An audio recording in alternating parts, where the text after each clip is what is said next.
अगर भगवान तुमसे ज्यादा इंतजार करवा रहे हैं तो तैयार रहना, वो उनसे कहीं ज्यादा देने वाले हैं जितना तुमने मांगा है।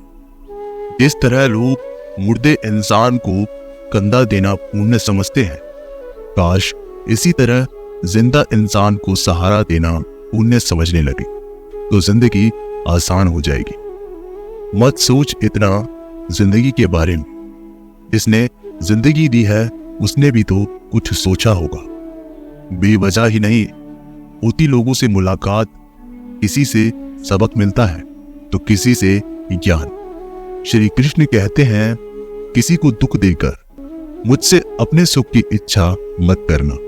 अगर तुम किसी को एक पल का भी सुख देते हो, अपने दुख की चिंता कभी मत करना। जब दर्द और कड़वी बोली दोनों सहन होने लगे तो समझ लेना जीना आ गया है। कौन क्या कर रहा है, कैसे कर रहा है, क्यों कर रहा है, इन सब से आप जितना दूर रहेंगे उतना ही खुश रहेंगे।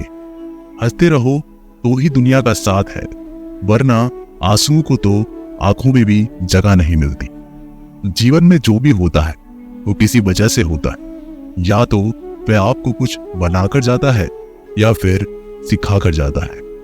कटना पिसना और अंतिम समय तक निचोड़े जाना गन्ने से बेहतर कौन समझता है कि मीठा होने का नुकसान कितना होता है। जब कोई दिल दुखाए तो सबसे बेहतर है कि हम चुप हो जाएं, क्योंकि जिन्हें हम जवाब नहीं देते उन्हें फिर वक्त जवाब देता है। अंधे बहरे गूंगे बनकर अपने लक्ष्य पर ध्यान देते रहो। यहाँ इतने खाली लोग हैं कि ना तो खुद कुछ करेंगे ना करने वालों को कुछ करने देंगे और उनका मनोबल भी तोड़ देंगे। लोग जरा सी बात पर आपको छोड़ देते हैं और भगवान जरा सी प्रार्थना से आपको थाम लेते। कर्मों से डरिए, ईश्वर से नहीं। ईश्वर तो माफ कर देता है मगर कर्म नहीं। ये अटल सत्य है कि जैसा बछड़ा 100 गायों में अपनी मां को ढूंढ लेता है, उसी प्रकार कर्म अपने कर्ता को आज नहीं तो कल ढूंढ ही लेता है। नियत साफ और मकसद सही हो तो यकीनन किसी ना किसी रूप में ईश्वर भी आपकी मदद करते हैं। जिंदगी में जितना शांत रहोगे अपने आप को उतना ही मजबूत पाओगे, क्योंकि लोहा ठंडे होने पर मजबूत होता है। गरीब रहोगे कोई ध्यान नहीं देता, मेहनत करोगे तो सब हंसेंगे, लेकिन जब कामयाब हो जाओगे तो सब चलेंगे। जिंदगी वो हिसाब है जिसके पीछे जाकर सही नहीं किया जा सकता। इसलिए आज में सुधार करें और पुरानी बातों को अनुभव की तरह इस्तेमाल करें। जिस जिंदगी में उत्साह, लक्ष्य और अनुशासन ना हो उसे जिंदगी जीना नहीं, जिंदगी काटना कहते हैं। कभी कभी आप बिना कुछ गलत किए भी बुरे बन जाते हैं, क्योंकि जैसा लोग चाहते थे अब वैसा नहीं करते। जिस मनुष्य के हृदय में सच्ची मानवता हो उसकी सोच हमेशा यही होगी कि मुझे मिला हुआ दुख किसी को ना मिले और मुझे मिला हुआ सुख सबको मिले। मैंने हंसकर भी देख लिया और रोकर भी देख लिया, किसी को पाकर और किसी को खोकर भी देख लिया।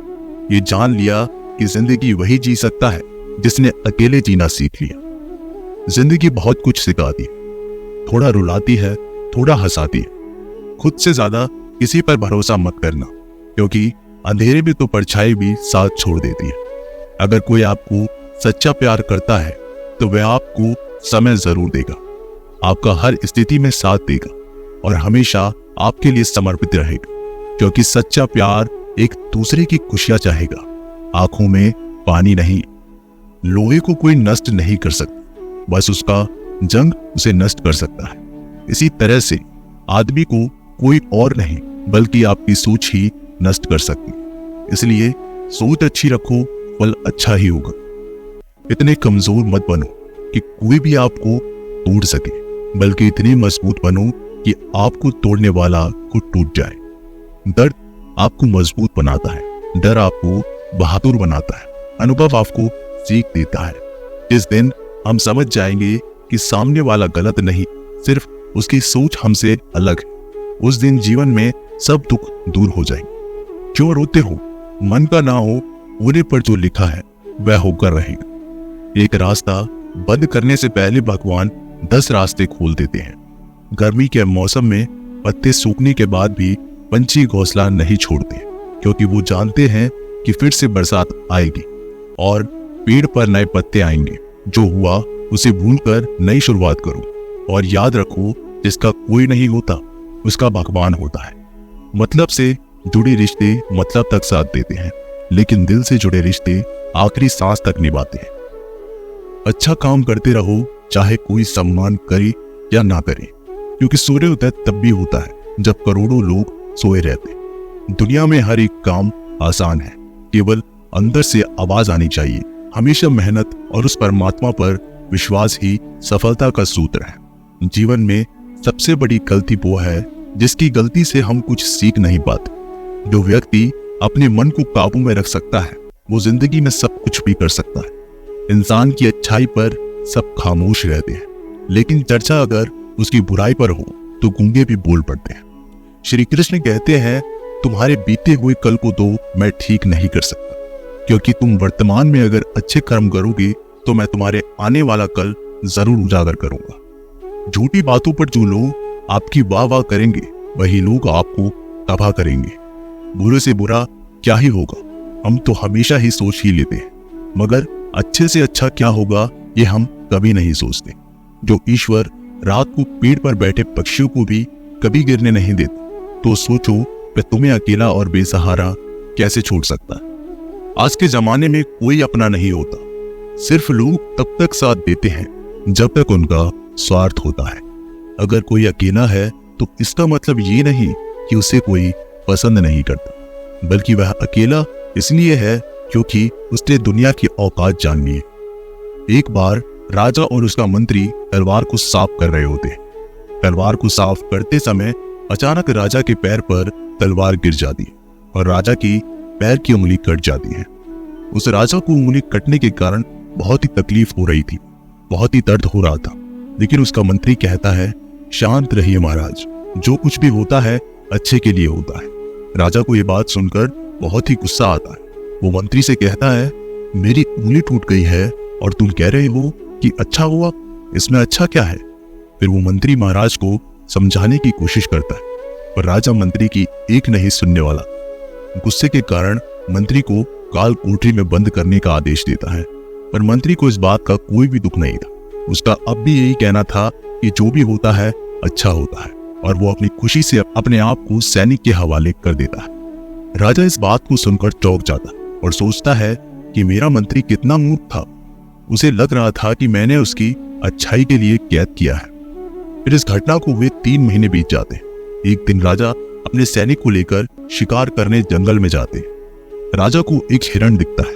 उस हिरण का पीछा करते करते राजा अपने सैनिकों से अलग हो जाता है और घने जंगल में चले जाता है, पर वह उस हिरण को पकड़ नहीं पाता और जंगल में खो जाता है।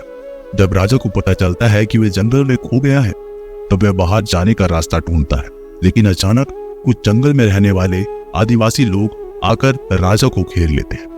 उन लोगों को पता नहीं था कि वह राजा है।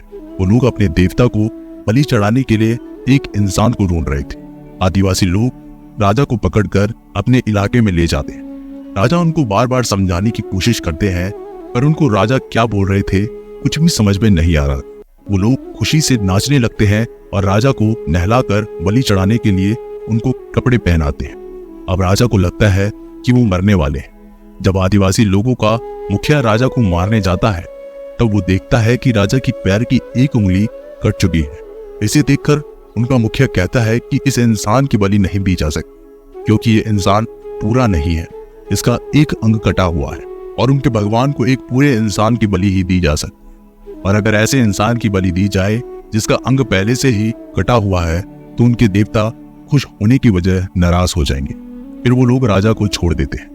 राजा खुशी खुशी अपने महल में चला जाता है और सोचता है कि अगर मेरी उंगली उस दिन ना कटी होती तो आज मेरी मौत हो जाती। इसका मतलब मंत्री सही कह रहा था कि जो भी कुछ होता है अच्छे के लिए होता है। फिर राजा अपने सैनिकों को आदेश देता है कि जल्दी से जाकर मंत्री को रिहा किया जाए।